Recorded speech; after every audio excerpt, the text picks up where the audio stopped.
Hello, very good evening. कैसे हैं आप सब? तो स्टार्ट करते हैं आज का discussion. Welcome to your own channel Trip Bohemia. आज हमारा टॉपिक ऑफ डिस्कशन है questions related to variable separable method.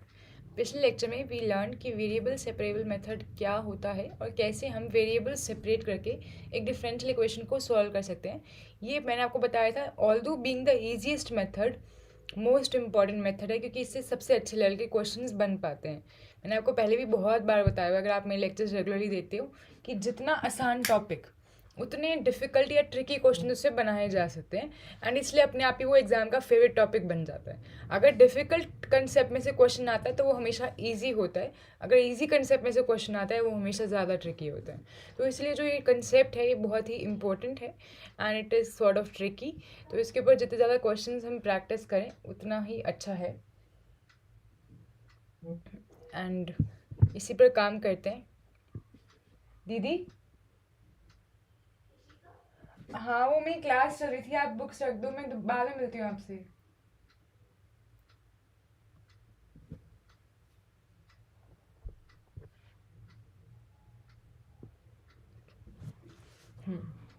क्या बात कर रहे थे? Variable separable method. हाँ, तो आई वाज सेइंग कि जितना ये कंसेप्ट जो है आसान है उसमें से इतने अच्छे लेवल के क्वेश्चन बनाए जा सकते हैं। तो आज let us look at some of the questions जो एग्जाम में आ जाते हैं। ठीक है, चलो फिर let's start working upon this. Very good evening meanwhile जो लोग ज्वाइन कर चुके हैं। जो लोग लाइव में एक बात पूछना चाहती हूँ कि ये जो हम स्पेशल कोर्स निकाला है हमने, स्पेशल पेड कोर्स, क्या आपको ये समझ में आ रहा है? एक फीडबैक जेन्युइन आपकी तरफ से चाहिए कि आप इसे फॉलो कर पा रहे हैं, समझ में आ रहा है? Are you able to find this course understandable and interesting?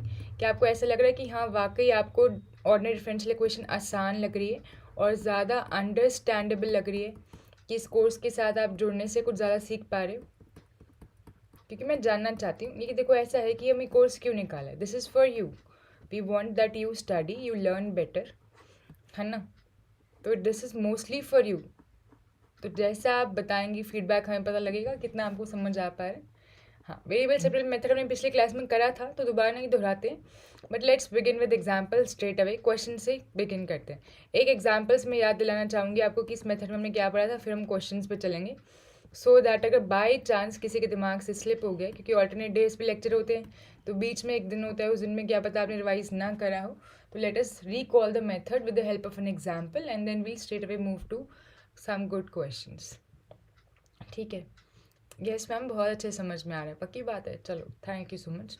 बस यही मैं चाहती हूँ, कभी भी आपको लगे कि नहीं मैम क्वेश्चन ज़्यादा चाहिए या थ्योरी ज़्यादा चाहिए, कुछ भी लगे ऑलवेज लेट मी नो, है ना, ताकि हमारा जो ये कनेक्शन बना रहे। क्योंकि आपके लिए कोर्स है, आप मुझे बताओगे, मुझे पता लगेगा, हम उस पर और इम्प्रूवमेंट करेंगे। और आपको मालूम है परफेक्ट कोई भी नहीं होता, हमेशा इम्प्रूवमेंट का स्कोप होता है। मैं भी आपकी तरह एक स्टूडेंट हूँ, आपके लिए टीचर लगती हूँ मैं, but as of now maths की मैं भी स्टूडेंट हूँ, मैं भी सीख रही हूँ आपकी तरह। तो जहाँ भी आपको लगे कि इम्प्रूवमेंट का स्कोप है प्लीज़ लेट मी नो। चलो फिर सॉल्व करते हैं। तो याद है सबको कैसे सॉल्व करते हैं? वेरिएबल सेपरेबल, पहले हम वेरिएबल सेपरेट कर लेते हैं। तो सारे y के वेरिएबल्स एक साइड ले आते हैं एंड x के वेरिएबल्स एक साइड ले जाते हैं।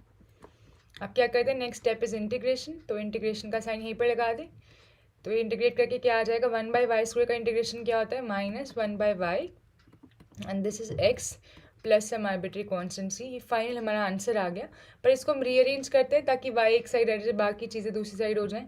तो रीअरेंज करने से आ जाएगा, दोनों साइड रेसिप्रोक कर लो, तो we will get y is equal to -1/x plus c. Easy, कोई दिक्कत? समझ में आया सभी को? ओके, तो ये अपना फाइनल आंसर आ गया। This is our required solution.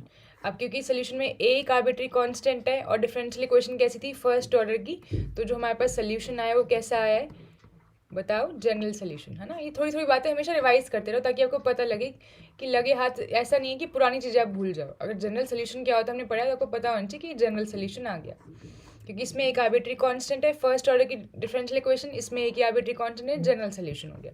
मैं आपसे पूछूँ इसका कोई पर्टिकुलर सोल्यूशन बताओ तो कैसे बताओगे, सी की कोई वैल्यू पुट करके। ठीक है जी, ओके, ये याद आ गया method. Let's move to some more interesting examples. अब एग्ज़ाम में किस प्रकार के क्वेश्चंस आते हैं, ये जो हमने अभी एग्जाम्पल करा है, इसी एग्जाम्पल के ऊपर एग्जाम में थोड़ा सा डिफरेंट क्वेश्चन आता है। So I want to present the question before you. मैंने इतने अच्छे से आज तक किसी और से कभी नहीं पढ़ा। Thank you ma'am. अच्छा, थैंक यू सो मच प्रेरणा। अच्छी बात आपको समझ में आ रहा है। मैं बस यही चाहती हूँ ना, तो ये मैंने इसलिए आपसे फीडबैक पूछा। कभी भी आपको लगे कि हाँ आपको अच्छा लग रहा है, बहुत अच्छी बात है। कभी भी आपको लगे कुछ इम्प्रूवमेंट का स्कोप है, so let me no. Very good, thank you so much. चलो फिर क्वेश्चन दें। तो अब मैंने कुछ एग्जाम के क्वेश्चंस आपके लिए नोट करके रखे हैं, सो दैट वो होता है ना कि एग्जाम की एग्जैक्ट लैंग्वेज की आपको आदत पड़े। तो मैं बताती हूँ कि अभी हमने जो क्वेश्चन सॉल्व करा, देखने में कितना आसान था, पर एग्जाम में कैसे आता है ना। तो the solution of initial value problem, IVP में लिखूंगी, इसका मतलब क्या होगा, इनिशियल वैल्यू प्रॉब्लम, ताकि पूरा बड़ा ना लिखें इतना, ठीक है ना। y dash is equal to y square. Initial value problem तो कोई इनिशियल कंडीशन गिवन होगी, y of 0 is equal to -1, ठीक है, such that x, y belongs to R square. इसका मतलब क्या है, x अपना इंडिपेंडेंट वेरिएबल है, y उसके ऊपर डिपेंडेंट है, वो दोनों ही रियल नंबर्स हैं, ठीक है। Then there exist a unique, ये फेवरेट क्वेश्चन है एग्जाम का, ये बहुत बार पूछा जाता है कि यूनिक सॉल्यूशन कौन से इंटरवल पे एग्जिस्ट करेगा। Unique solution of the initial value problem on the interval, exam का ही प्रीवियस क्वेश्चन है ये। और आपके पास कुछ इंटरवल्स गिवन होंगे, A part, B part, C part, D part. I want you all to try and let me know क्या आपका answer है। ऑप्शन है -∞ से इन्फिनिटी, एंड -2 से 2, -∞ से -1, एंड -1 से इन्फिनिटी। अभी सेम डिफरेंशियल इक्वेशन है जो हमने 1 मिनट पहले सॉल्व करी है, पर इसमें अब क्या एक्स्ट्रा आ गया, अब इसमें एक आ गई इनिशियल कंडीशन, है ना। मैंने 2 बार माइनस लगा दिया, y इज इक्वल टू -1, तो एक इनिशियल कंडीशन आ गई हमारे पास, एक इनिशियल वैल्यू प्रॉब्लम बन गई। क्वेश्चन को एक बार दोबारा देखते हैं। क्वेश्चन क्या कह रहे हैं, we are given an initial value problem, ये डिफरेंशियल इक्वेशन है, ये उसकी इनिशियल कंडीशन है, दोनों ही रियल नंबर्स हैं। Then there exist a unique solution, हमसे पूछ रहा है कि यूनिक सॉल्यूशन यानी कि एक सॉल्यूशन कब आएगा। पॉज लगाओ, पीछे चलो। हमने देखा, हमने डिफरेंशियल इक्वेशन सॉल्व करी, जनरल सोल्यूशन निकाला। हम सी की कितनी वैल्यूज पुट कर सकते हैं, सी कोई भी आर्बिट्री कांस्टेंट है, यानी कि हम सी की रियल नंबर वैल्यूज पुट कर सकते हैं। यानी कि बेसिकली जनरल सोल्यूशन तो एक ही आया, पर इससे हम कितने पर्टिकुलर सोल्यूशन निकाल सकते हैं, इन्फिनाइट निकाल सकते हैं, ठीक है। तो अभी यहाँ पे इन्फिनाइट सोल्यूशन का स्कोप है। अब सेकंड क्वेश्चन क्या पूछ रहा है, ये जो हमारा क्वेश्चन है वो पूछ रहा है कि इसी डिफरेंशियल इक्वेशन में ये कंडीशन पुट कर दो, y ऑफ 0 इज -1, तो इससे हमारे पास आर्बिट्री कांस्टेंट की कोई यूनिक वैल्यू आ जाएगी, और पूछ रहा है कि वो यूनिक सॉल्यूशन कौन से इंटरवल पे एग्जिस्ट करता है। वेरी इजी, पहले डिफरेंशियल इक्वेशन को सॉल्यूशन निकालते हैं, ये हमने अभी करा ही था, तो डायरेक्टली सॉल्यूशन लिखते हैं, अभी सॉल्व किया 1 मिनट पहले। dy/dx is equal to y square, variable separate करके we get y is equal to -1/x plus c, यही है यहाँ तक, ठीक है। अब ये तो आ गया solution, this is our general solution. अब जनरल सोल्यूशन में जब पुट करते हैं इनिशियल कंडीशन, ये जो गिवन है, तो वो पर्टिकुलर सोल्यूशन बन जाता है। तो अब उसमें इनिशियल कंडीशन पुट करते हैं, as y of 0 is given to be -1, put it in this, तो इसका नाम रख लेते हैं 2, which is our condition, and name this general solution as 1। So put 2 in 1 या 1 in 2 एक ही बात है, इन दोनों को यूज़ करके हमारे पास क्या आ जाएगा, अभी सब्सटीट्यूट कर दो। y ऑफ 0 यानी कि x की वैल्यू 0 पुट करेंगे तो -1 आएगा, this implies -1 is equal to -1/0 plus c की वैल्यू यहाँ से क्या आ गई, c इज इक्वल टू 1। यहाँ तक सबको समझ में आया। तो एक हमारे पास कॉन्स्टेंट की वैल्यू निकल गई, hence solution is y of x is equal to -1/x plus 1। अब क्या इसमें कोई आर्बिट्री कॉन्स्टेंट है, नहीं है, तो अब हमारे पास क्या आ गया, पर्टिकुलर सोल्यूशन। पर्टिकुलर सोल्यूशन कितने होते हैं, एक ही है ना, पर्टिकुलर सोल्यूशन आ गया। क्या इसमें कुछ वेरिएबल बचा है, नहीं बचा, कोई आर्बिट्री कांस्टेंट है, नहीं, तो फाइनली यही सोल्यूशन है। तो ये तो रिक्वायर्ड इनिशियल वैल्यू प्रॉब्लम का सोल्यूशन आ गया।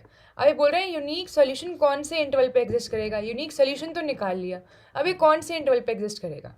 देखो, अब ये उस इंटरवल पे एग्जिस्ट करेगा जिसमें ये डिफाइंड हो, और फंक्शन डिफाइन कहाँ पे होता है बच्चों, याद दिलाओ मुझे, ये कौन सा फंक्शन है। रियल एनालिसिस को कभी नहीं भूलना।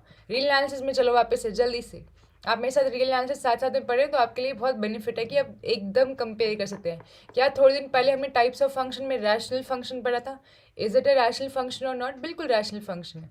अब रैशनल फंक्शन में ऊपर पॉलिनॉमियल होता है, नीचे पॉलिनॉमियल होता है, ये कहाँ पर डिफाइंड है बच्चे, ये वहाँ डिफाइंड है जहाँ पे x+1 0 ना हो, यानी कि x+1 should be non zero. अगर x+1 0 हो जाएगा, इसका मतलब x की वैल्यू क्या हो जाएगी, -1, यानी कि रियल नंबर लाइन को अगर हम -1 के ऊपर ब्रेक करें तो हमारे पास 2 इंटरवल आएंगे, कौन से? एक तो -∞ से -1 और एक आएगा -1 से इन्फिनिटी। अब कौन सा इंटरवल हम ले सकते हैं? अगर इस y(x) में अगर हम -1 से -∞ से -1 कोई भी वैल्यूज रखें तो क्या कभी डिनोमिनेटर 0 बनेगा? नहीं बनेगा, यानी कि this interval is acceptable and this is acceptable. और क्योंकि डिफरेंशियल इक्वेशन का सोल्यूशन एक कॉन्टिन्यूअस कर्व होता है तो हम उसको एक क्या करेंगे, एक इंटरवल पे डिफाइन करेंगे जो कि कनेक्टेड हो, जो ब्रेक ना हो। तो इसका आंसर क्या होगा? या तो -∞ से 1 या -1 से इन्फिनिटी। तो इसका आंसर क्या होता है? इसका आंसर होता है largest. This solution exists uniquely. कहाँ पे एग्जिस्ट करेगा? जहाँ पर डिफाइंड है, सिंपल। ऑन कहाँ पर? Largest connected interval. कैसा होना चाहिए? कनेक्टेड, साथ में ओपन भी लिख सकते हो, कनेक्टेड ओपन इंटरवल। ये उस ओपन इंटरवल पे एग्जिस्ट करेगा जो कि कनेक्टेड हो, जो कहीं से ब्रेक ना हो, where the function y(x) is well defined. Simple, जहाँ पे उसमें डेफिनेशन में दिक्कत ना आए। अब आप देखो 2 इंटरवल्स पॉसिबल है, -∞ से -1 या -1 से इन्फिनिटी। अब कुछ लोग सोचते हैं मैम हम ये वाला नहीं लिख सकते, -∞ से -1 यूनियन -1 से इन्फिनिटी। तो आप देखोगे इसमें क्या क्या बात है, ये और ये, इसमें क्या बात है कि ये क्या है, यहाँ पे डिस्कनेक्ट कर गई कहाँ पर? -1 पे। हमें लार्जेस्ट कनेक्टेड ओपन इंटरवल लेके चलना है, तो ये वाला ऑप्शन हम नहीं ले सकते, या तो ये लेंगे या ये। अब ऑप्शंस पे चलते हैं, कौन सा गिवन है इसमें से? -∞ इन्फिनिटी पूरा रियल नंबर, इस पे तो नहीं है ना, क्योंकि -1 पे डिफाइन नहीं है इसका जो फंक्शन है। यहाँ पे -1 क्लोज्ड है, इंक्लूडेड है -1, फिर से गलत हो गया, क्योंकि -1 पे तो जो है अपना फंक्शन वो नीचे डिनोमिनेटर में 0 आ जाएगा, गड़बड़ हो गई। -2 से 2, क्या इसके अंदर -1 बैठा है? बिल्कुल, इसमें भी -1 बैठा है, ये भी गड़बड़ हो गई। -1 जिसमें भी उसमें गड़बड़ है। -1 से इन्फिनिटी, अब देखो हमारे पास 2 ऑप्शन थे, -1 से इन्फिनिटी और -∞ से 1। तो -1 से इन्फिनिटी यहाँ पे गिवन है, ये करेक्ट है। इसकी जगह अगर यहाँ पे -∞ से -1 गिवन होता, वो भी करेक्ट होता। तो इन दोनों इंटरवल्स पे यूनिकली सोल्यूशन एग्जिस्ट करता है। किस किस को समझ में आया, लेट मी नो। ईजी है बहुत, कुछ नहीं है, बस ये देखना कहाँ पे फंक्शन वेल डिफाइंड है, इससे आसान कुछ नहीं हो सकता। पर मैंने आपको बोला कि इस तरीके से क्वेश्चन आएगा, देख रहे हो? तो जैसे हमने सॉल्व करना सीखा यहाँ पे सीधा सीधा, उसको इस तरीके से थोड़ा सा घुमा फिरा के क्वेश्चन पूछा जाता है। समझ में आया तो बताओ, आगे चले। इजी। चलो फिर एक और क्वेश्चन करते हैं आपके लिए। ये वाला क्वेश्चन सॉल्व करते हैं। तो इस तरीके से क्वेश्चन जो है थोड़े बहुत उसमें क्या कहते हैं ना, अपडेट करके क्वेश्चन आएगा। आपका कंसेप्ट डायरेक्टली तो नहीं आएगा ना, मैंने आपको बोला जितना आसान कंसेप्ट उतना क्वेश्चन में कुछ ट्रिक लगाकर क्वेश्चन पूछा जाएगा। तो ये क्वेश्चन सॉल्व करते हैं, ये पेपर का ही क्वेश्चन है, मैंने अभी ईयर नहीं लिखे, प्रीवियस से क्वेश्चन ये जो हम कर रहे हैं, और बिल्कुल फेवरेट क्वेश्चन है। इनफैक्ट आपने ज़रूर देखा होगा, अगर किसी ने ऑर्डिनरी डिफरेंशियल इक्वेशन पढ़ा है, बेशक उन्होंने यूनिवर्सिटी में पढ़ा हो, कॉलेज में पढ़ा हो, तो ज़रूर ये क्वेश्चन सबने देखा होगा, सबकी आँख के सामने से एक बार ये क्वेश्चन ज़रूर जाता है। tan y dy by dx is equal to sin x plus y plus sin x minus y, ठीक है, has a solution, एंड आपके पास ऑप्शंस हैं A part, B part, C part, D part. Option क्या क्या है? sec y plus twice cos x is equal to c. मुझे अभी तक याद है कि हमारा जो पहला टेस्ट था, आई गेस स्कूल में या कॉलेज में, कहाँ पर पहला टेस्ट, स्कूल में तो नहीं ऑफ कोर्स, कौन से बैचलर्स में मास्टर्स में याद नहीं है, तो पहले टेस्ट में एक क्वेश्चन आया था, मुझे याद है। तो काफ़ी इंटरेस्टिंग क्वेश्चन है, ये आपने ज़रूर देखा ही होगा, अगर आपने पढ़ी है ऑर्डिनरी डिफरेंशियल इक्वेशन। चलो अगर नहीं भी देखा तो अब देखने का मौका मिल जाएगा। इसको सॉल्व करें, and last option is none. Very easy question, दिमाग लगाएं। अब देखो कितना टेढ़ा सा लग रहा है, डिफरेंशियल इक्वेशन टेढ़ी लग रही है। मैंने आपको कहा था जब भी टेढ़ी लगे आपको क्या याद करना है? वेरिएबल सेपरेबल मेथड को याद करना है। अच्छी बात यह है कि फिलहाल आपको मैंने कोई और मेथड सिखाया ही नहीं है, तो आपका दिमाग वहीं जाएगा। पर जैसे ही हम 10 मेथड और सीखेंगे ना बच्चे, मार्क माई वर्ड्स, ये क्वेश्चन फिर से ट्राई करना। और आप फिर क्या सोचोगे, अरे नहीं इस पर तो वो मेथड लग सकता है, वो लग सकता है। आप लगाते रहोगे, जबकि सबसे आसान मेथड से ही ये क्वेश्चन बनेगा। दूसरे मेथड से बन भी जाएगा तो थोड़ा लेंदी होगा। ठीक है, चलो आपको पास ऑलरेडी हिंट है कि वेरिएबल सेपरेबल लगाना है। लेट अस सी कौन सॉल्व करता है। जो भी लाइव है सॉल्व करने की कोशिश करें। अब देखो इसमें आपकी क्या काम आएगी, जब भी ट्रिग्नोमेट्रिक है, ज़्यादातर डिफरेंशियल इक्वेशन ट्रिग्नोमेट्रिक ही आएगी, मार्क माय वर्ड्स। ट्रिग्नोमेट्री या हाइपरबोलिक फंक्शंस या एक्सपोनेंशियल लॉग ऐसे फंक्शन आएंगे ना जो कि थोड़े अच्छे लेवल के फंक्शंस हो, तो ऐसे इसकी आप आदत डालें। यानी कि मार्क माय वर्ड्स, मैंने आपको स्टार्टिंग में बताया था ऑर्डिनरी डिफरेंशियल के कोर्स के लिए कुछ प्री रिक्वेस्टेड चीज़ें क्या हैं, आपको सारे ट्रिग्नोमेट्रिक फॉर्मूलाज आने चाहिए। और ये सिर्फ ऑर्डिनरी डिफरेंशियल इक्वेशन के लिए सभी के लिए, चाहे लीनियर अलजेब्रा हो, चाहे रियल एनालिसिस हो, चाहे एब्स्ट्रैक्ट अलजेब्रा हो, क्योंकि सब जगह ट्रिग्नोमेट्री और जितने बेसिक टाइप्स ऑफ फंक्शन है यूज़ करे जाएंगे। तो रियल एनालिसिस में जो आपको मैं टाइप्स ऑफ फंक्शंस पढ़ा रही हूँ, वो जो फंक्शन की हम थ्योरी पढ़ रहे हैं वो सब सब्जेक्ट्स में काम आएगी, उसको बहुत सीरियसली मन लगा कर पढ़ें। तो सारे ट्रिग्नोमेट्रिक फॉर्मूला आपको आने चाहिए, सारे कन्वर्जन आने चाहिए, आपको सारे इंटीग्रेशन के फॉर्मूला आने चाहिए। अब सबसे ज़रूरी बात क्या है ऑर्डिनरी डिफरेंशियल इक्वेशन के चैप्टर में, क्या होता है कि आपको मेथड तो आता है पर कुछ इंटीग्रेशन उन्होंने टेढ़ी दे दी। अब यहाँ पे कैसा फंक्शन दे सकते हो, कैसा भी, उनकी मर्जी। जिसकी इंटीग्रेशन थोड़ा सा अलग फॉर्मूला, आपको फॉर्मूला नहीं आया तो आप अटक जाओगे। तो इंटीग्रेशन के सारे फॉर्मूला दोबारा से रिवाइज कर लेना। ट्रिग्नोमेट्री के सारे फॉर्मूला, कौन से फॉर्मूला कौन सी क्लास के, 11th और 12th की एनसीईआरटी के फॉर्मूला, ठीक है ना। तो ये दोनों रिवाइज कर लेना। और फॉर योर हेल्प मैं क्या करूँगी, इन दोनों फॉर्मूला को मैं डाल दूँगी, कहाँ पर अपलोड कर दूँगी, अपने कम्युनिटी सेक्शन में। तो I upload the community section, in the community section में पिक्चर्स अपलोड कर दूँगी, वहाँ से आप नोट डाउन भी कर सकते हो एंड ताकि आप रिवाइज कर सको, सारे फॉर्मूला रिवाइज कर लेना, ठीक है।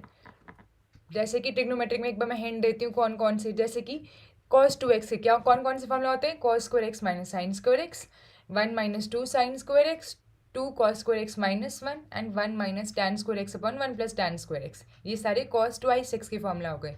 ऐसे साइन ट्वाइस x के 2 साइन x cos x, ठीक है। फिर टैन के टर्म्स में ऐसे टैन ट्वाइस x के 2 tan x upon 1 minus tan square x and so on. तो ये ट्वाइस एंगल के फॉर्मूला हो गए। फिर क्या कहते हैं, cos x plus cos y क्या होता है, cos x minus cos y का formula, sin x plus sin y का formula, sin x plus sin y, sin x minus sin y का फॉर्मूला एंड सो ऑन। तो जितने भी trigonometric फॉर्मूले वो सारे इंटीग्रेशन के सारे फॉर्मूले, इंक्लूडिंग जो थोड़े टेढ़े लॉग वाले होते हैं, बच्चे ज़्यादातर वो याद नहीं करते, जैसे कि integration 1 upon x square plus a square इसका फॉर्मूला, और integration 1 upon x square minus a square इसका फॉर्मूला एंड सो ऑन। तो सारे इंटीग्रेशन के फॉर्मूला, सारे ट्रिग्नोमेट्री के फॉर्मूला कहाँ से, क्लास 11th और 12th की एनसीईआरटी रेफर कर लें, उसमें समरी में गिवन होते हैं। एंड मैं इसकी पिक्चर्स आपके लिए अटैच कर दूंगी कम्युनिटी सेक्शन में, आप ज़रूर चेक कर लेना कल तक। वैसे तो आज ही कर दूंगी मोस्ट प्रॉब्ली, वरना कल तक आप चेक कर लेना, ठीक है जी। चलो अब सॉल्व करते हैं। करा किसी से हो गया क्वेश्चन, देखते हैं। करना क्या था, यहाँ पे आपको वेरिएबल सेपरेट करने थे, tan y dy by d x.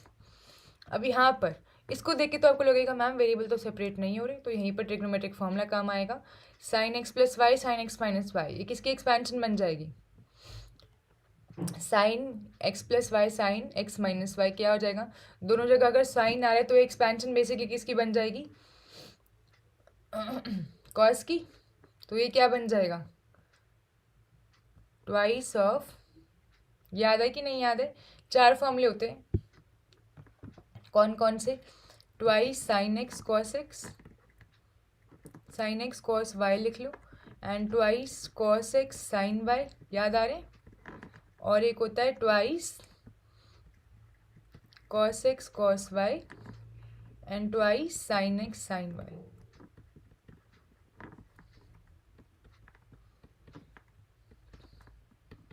इसका फॉर्मूला क्या होता है, twice sine x cos y, twice cos x sine y. क्या होता है, किसी को नहीं आज जो लाइव है, अच्छी बात तो नहीं है। तो इसका क्या हो जाएगा बताओ, इसका हो जाएगा sine of x plus y plus sine of x minus Y.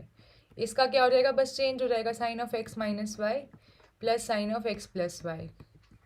तो ये सेम ही हो गया। कॉस एक्स कॉस वाई कब होता है, कॉस एक्स कॉस वाई कब होता है, जब दोनों जगह कॉस हो। साइन एक्स साइन वाई कब होता है, जब कॉस में माइनस आ जाए। तो ये हो जाएगा कॉस एक्स प्लस वाई, और दोनों जगह कॉस हो, एडिशन हो, cos x minus y, and ये हो जाएगा cos x plus y minus cos x minus y, और यहाँ पे लगा होता है एक नेगेटिव साइन, ठीक है जी। इस तरीके से हो जाएगा।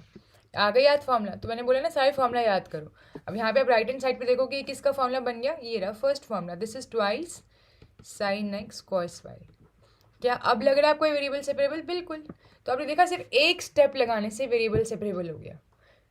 अब कर लो वेरिएबल सेपरेट, ये आ जाएगा, सारे वाई वाले एक साइड ले जाओ, tan y upon cos y d y is equal to twice sine x d x. अब जल्दी से इंटीग्रेट करके बताओ आंसर क्या आ रहा है। वी गेट कॉस वाई को ऊपर लेके जाएंगे तो सेक वाई हो जाएगा, tan y sec y d y integration is equal to twice sine x d x का इंटीग्रेशन। बताओ जल्दी से, इजी इंटीग्रेशन। इंटीग्रेशन भी यहाँ पे कुछ मुश्किल नहीं दिया इन्होंने।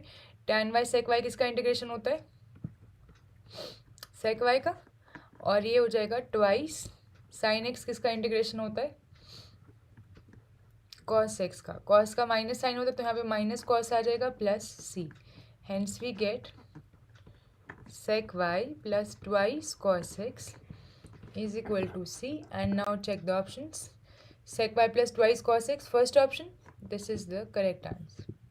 ईजी कुछ था तो इसमें क्या था, बस एक स्टेप की ट्रिक थी। वो क्या थी, यहाँ से यहाँ तक सोच पाना, ये सोच पाना कि कैसे इसको वेरिएबल सेपरेबल बनाना है। This is the trick. तो मैंने बोला ये ट्रिक कहाँ पे, ये कैसे यूज़ कर पाओगे, इसमें काम आएंगे ये फॉर्मूला। तो फॉर्मूला सबको होने चाहिए एकदम टिप्स पे याद। समझ में आया, ईजी। चलो फिर एक क्वेश्चन और देते हैं आपको, रिलेट कर पा रहे हैं तो आपको मैंने बोला ना कि वेरिएबल सेपरेबल सबसे इंपॉर्टेंट है। पेपर में ज़रूर इसके क्वेश्चन आपको दिखेंगे ही दिखेंगे, तो इस पर अच्छे से मेहनत करो। एंड एक क्वेश्चन आपको और देते हैं, कौन सा दें, एक होमवर्क क्वेश्चन देते हैं, ये आप ट्राई कर लेना, और एक अभी हम यहाँ पे कर लेंगे, ठीक है। और होमवर्क क्वेश्चन में देते हैं 2 पार्ट्स, ये आपकी प्रैक्टिस के लिए। x minus 1 cos y d y is equal to twice x sine y d x, ठीक है ना। आपको इसका सोल्यूशन निकालना है। एक और दे देते हैं, x cos y d x plus under root x plus 1 sine y d y. जितना टेढ़ा दिखे घबराना मत, मैंने आपको वही क्वेश्चंस दिए जो आसानी से आप सॉल्व कर सकते हो, लगे हाथ प्रैक्टिस हो जाएगी, ठीक है। तो this is your homework question, practice it. कोई डाउट आए तो ऑफ कोर्स आप पूछ सकते हो। एंड सेकंड क्वेश्चन एक देते हैं जो भी हम सॉल्व करेंगे। कौन सा question they,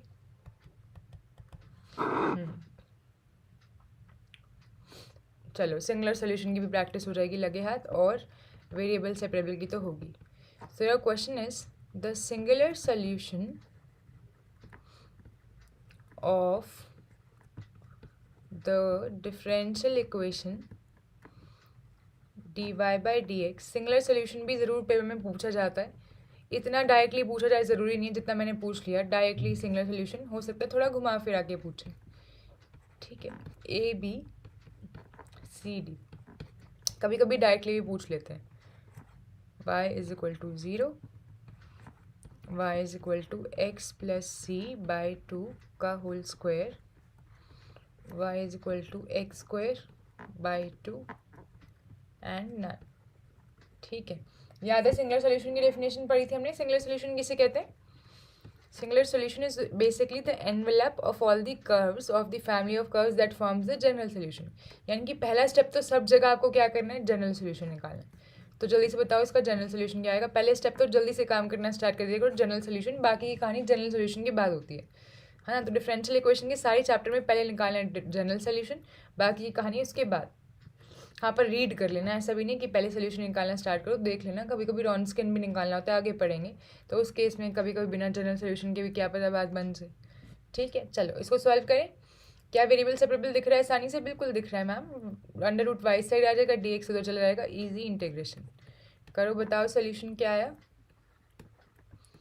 we get 1 upon under root y का क्या हो जाएगा, ट्वाइस अंडर रूट वाई, क्योंकि जब हम अंडर रूट वाई का डिफ्रेंसिएशन करते हैं तो आ जाता है 1 अपॉन 2 अंडर रूट वाई। यहाँ तक ठीक है, कोई दिक्कत। Is equal to x plus c, easy. Y की वैल्यू निकाल लें, वो क्या आ जाएगी, y is equal to 2 side जाएगा तो एक्स प्लस सी बाई 2 हो जाएगा, अंडर रूट हटाएंगे तो स्क्वायर हो जाएगा। This is that general solution. अब क्या कभी भी जनरल सोल्यूशन सिंगुलर सोल्यूशन होता नहीं होता, तो पहला ऑप्शन यहाँ पे चुपचाप काट दें, मैम ये तो जनरल सोल्यूशन है, जनरल सोल्यूशन कभी सिंगुलर सोल्यूशन नहीं होता।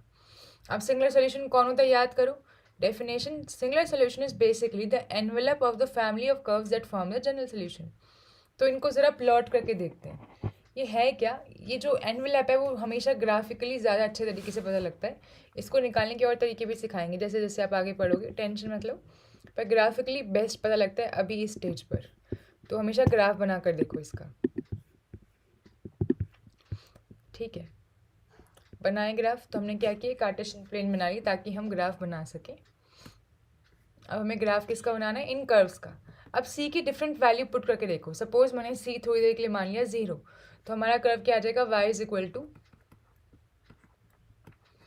X square by 2। तो ये कर्व कैसा बनेगा, parabola which will be about y axis, इस तरीके से, और इसका वर्टेक्स कहाँ पे लाई करेगा, ओरिजिन पे, इस तरीके से पैराबोला बन जाएगा, ठीक है। अब इसकी हम शिफ्टिंग कर सकते हैं।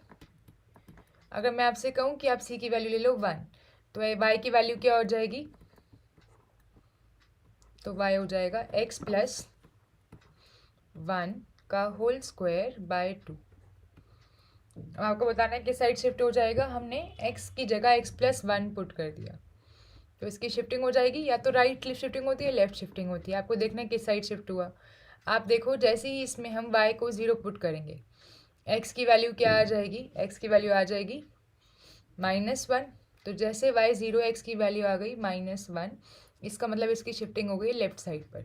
तो पहला ग्राफ ये बन गया, दूसरा क्या बन जाएगा, ये बन जाएगा, कुछ लेफ्ट साइड पे थोड़ा शिफ्ट हो गया, ठीक है।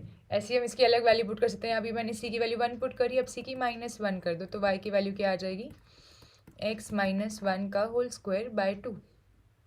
2 भी स्क्वायर के अंदर ही है ना, तो ये 4 ले लो नीचे, कोई दिक्कत नहीं है, ये भी स्क्वायर अंदर ही, तो ये 4 ले लो, ठीक है। अब इसकी शिफ्टिंग क्या हो जाएगी, थोड़ी सी राइट हैंड साइड पे, तो ये कुछ ऐसा नज़र आएगा। तो अब देखो कि जितने भी ग्राफ्स बनने वाले सारे क्या बनने वाले हैं, पैराबोला, जो कि एक्स एक्सिस को टच करे। अब सारे सी की वैल्यूज लिख के नहीं दिखा रही मैं, इस टाइप के बन जाएंगे सारे सारे पैराबोला जो इस तरीके से एक दूसरे के साथ पैरेलली चल रहे हैं और सारे एक्स एक्सिस को टच करें। अब देखो कोई ऐसी लाइन है क्या जिसको सारे ग्राफ्स टच कर रहे हैं एक ही पॉइंट पर, हाँ बिल्कुल। अब देखो हर ग्राफ जो है वो एक्स एक्सिस को एक पॉइंट पर टच करा है। कौन सा पॉइंट, ये जो उसका वर्टेक्स है, यहाँ पे टच कर रहा है, यहाँ पे टच कर रहा है, यहाँ पे टच कर रहा है, ये यहाँ पर। तो एनवेलप किसे कहते हैं, जहाँ पे सारी फैमिली ऑफ कर्व्स का हर एक कर्व जो है वो टच करता हो एक बारी उस एनवेलप को। तो आपको दिख ही रहा है कि एनवेलप कौन बन जाएगा, ये जो हमारी लाइन है y इज इक्वल टू 0, जिसको हम एक्स एक्सिस भी कहते हैं। This is our envelope of the family of curves that forms the general solution. This is envelope of the family of curves